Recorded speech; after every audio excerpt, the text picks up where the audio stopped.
Pour vous raconter en 5 minutes l'histoire d'Énergie Jeune, ça commence en janvier 2010, dans le quartier du Luth, à Gennevilliers. En fait, à cette époque, on est une petite équipe à travailler depuis plusieurs mois à mettre au point un programme pédagogique innovant, fondé sur des découvertes scientifiques récentes en matière de sciences humaines, sur l'engagement, sur l'attention, sur la mémorisation, sur la persévérance, et notamment sur une idée très forte qui concerne l'autodiscipline. On va voir un slide. L'autodiscipline, selon les chercheurs, et notamment Roy Baumeister, c'est la compétence fondamentale qui permet de développer toutes les autres. Et ça faisait des mois qu'on travaillait à mettre au point quelque chose qui permet de renforcer l'autodiscipline chez les jeunes des quartiers les moins favorisés. Dans ce quartier du Luth, à Gennevilliers, il y a le collège le plus difficile du département, c'est le collège Guy Moquet, qui à cette époque a le plus fort taux d'échec scolaire du département. Et dans ce collège, il y a la classe la plus difficile, c'est la 4e 2, dans laquelle aucun élève n'atteint ou n'approche la moyenne. Et à la tête de ce collège, il y a une équipe pédagogique extraordinaire, très ouverte à l'innovation, à l'expérimentation. Et on va expérimenter sur cette 4e 2 l'embryon de ce qu'est aujourd'hui le programme Énergie Jeune. Donc c'est encore assez rudimentaire. On fait travailler les élèves pendant 2 heures. Il n'y a pas de suivi, il n'y a pas d'accompagnement, il n'y a pas de relais par les professeurs.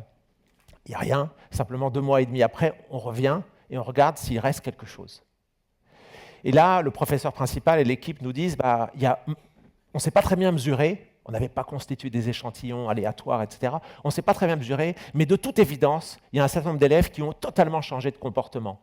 Et je me rappelle très bien une petite Leïla qui explique qu'elle avait 6,5 sur 20 de moyenne 2 mois et demi avant, que là, elle a plus que la moyenne, parce qu'à la suite de l'intervention d'Énergie Jeune, elle a décidé à 17h45 tous les soirs d'éteindre la télévision, de faire ses devoirs. Et on lui dit, ça change quoi pour toi d'avoir la moyenne? Et elle dit, maintenant je sais que je vais pouvoir choisir mes études, je vais pouvoir choisir mon métier, je vais pouvoir choisir ma vie. Et je me rappelle aussi d'un petit Nassim qui se lève et qui tient à dire à tous ses camarades, je voudrais dire que pour la première fois de ma vie, maintenant j'aime l'école.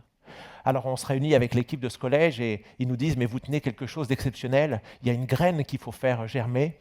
Et donc on va travailler pendant des centaines, des milliers d'heures pour mettre au point des programmes pédagogiques beaucoup plus sophistiqués qui vont de la 6e à la 3e pour qu'on puisse accompagner les collégiens tout au long de leur parcours au collège, avec à chaque fois des sessions d'apprentissage, des plans d'action individuels, de la mise en application, du suivi, du retour d'expérience. Et puis on va former d'autres classes, d'autres collèges, on va aller dans d'autres régions et on va former des dizaines, puis des centaines, puis des milliers de collégiens, et avec l'appui de la France s'engage, on en a formé plus de 54 000 sur l'année scolaire qui vient de se terminer. Mais on a surtout une obsession, c'est la mesure de l'efficacité. Est-ce que ce qu'on fait est efficace? Donc la première chose que l'on fait pour mesurer, c'est déjà de faire un questionnaire écrit, anonyme, que les élèves complètent à la fin de leur programme, quand ils ont mis en application, etc. Et on leur pose par exemple la question, est-ce que grâce à Énergie Jeune, tu as décidé de faire davantage d'efforts pour réussir au collège? Et on se disait peut-être qu'il y en aura 1 sur 10 qui dirait oui, vous m'avez décidé. En fait, ils sont 91%.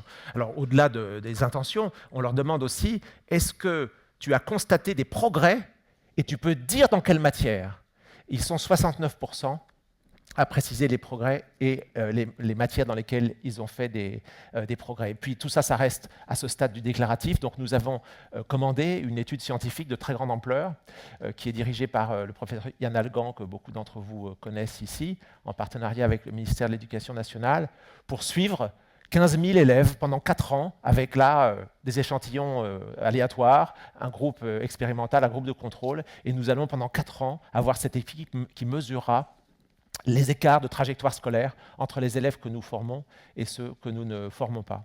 Alors ce sujet du décrochage scolaire, ce sujet des inégalités scolaires en France, qui sont largement déterminées par l'origine sociale des parents, c'est un sujet qui est absolument central, c'est absolument crucial pour l'avenir de notre société, c'est crucial pour la cohésion sociale, c'est crucial pour l'emploi, pour l'économie, c'est crucial même pour la stabilité de notre République, notamment tout ce qui concerne la possibilité pour les enfants de familles immigrées de trouver leur place à l'école, de trouver leur place dans la société. On est dans un sujet absolument majeur. Quand on regarde les chiffres et l'aggravation des problèmes, ça peut paraître décourageant, et tous les responsables politiques d'entreprises ou d'associations dans la salle savent qu'on ne mobilise jamais sur des causes perdues.